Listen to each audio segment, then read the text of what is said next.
ইফতার মাহফিল থেকে আমার সবশেষে বার্তা হলো এটা, আমাদের দেশের সকল ধর্মপ্রাণ মুসলমানদেরকে শুভেচ্ছা জানাই, অভিনন্দন জানাই। অন্যান্য জাতি ধর্ম যারা আছেন, হিন্দু, বৌদ্ধ, খ্রিস্টান, সবাইকেও মাহে রমজানের এই পবিত্র সময় আমরা অভিনন্দন জানাই।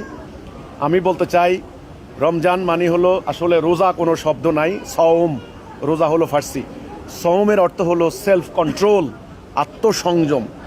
আমরা যেন নিজেদেরকে এই সংযম, আমরা সংযমতা শিখি, আত্মনিয়ন্ত্রণ করা শিখি। সেটা হলো এই সারাদিন না খেয়ে থাকলাম, আল্লাহর হুকুম মান্য করার প্র্যাকটিস, প্রশিক্ষণ।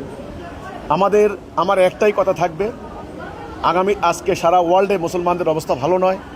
বাংলাদেশের মানুষের আশা আকাঙ্ক্ষা আগামী দিন আল্লাহর দ্বীনের উপরে একটা রাষ্ট্র ব্যবস্থা হবে। সেটার জন্য যেই চরিত্র দরকার, মোমেনের চরিত্র, মোমেন যেন আল্লাহর হুকুম মানতে পারে, জানমাল উৎসর্গ করতে পারে, না খেয়ে থেকে গরিব অসহায় মানুষের অভাব দুঃখ কষ্ট বুঝতে পারে। এই শিক্ষাটা যেন আমরা রোজার মাধ্যমে পাই। অন্তত রোজার টাইমে যেন আমরা এই শিক্ষা নেই, আমরা আল্লাহর হুকুম ছাড়া কারো হুকুম মানব না। আমি এটাই আহ্বান করব, ব্যবসা বাণিজ্য সকল ক্ষেত্রে যেন দুর্নীতি না হয়। অফিস আদালতে অন্তত রোজার মাসে যেন অন্তত আপনারা আল্লাহর ওয়াস্তে ঘুষ খাওয়া বন্ধ করেন, সুদি কারবার বন্ধ করেন। অন্তত একটা মাস ব্যাংকওয়ালারা কি বলতে পারে না যে 0% ইন্টারেস্ট? আমি জানি জাপান বোধহয় ব্যবসায়ীদেরকে 0% ইন্টারেস্ট। জাপান কোনো ইসলামী রাষ্ট্র না, দেখেন আমার মুসলমান রাষ্ট্র।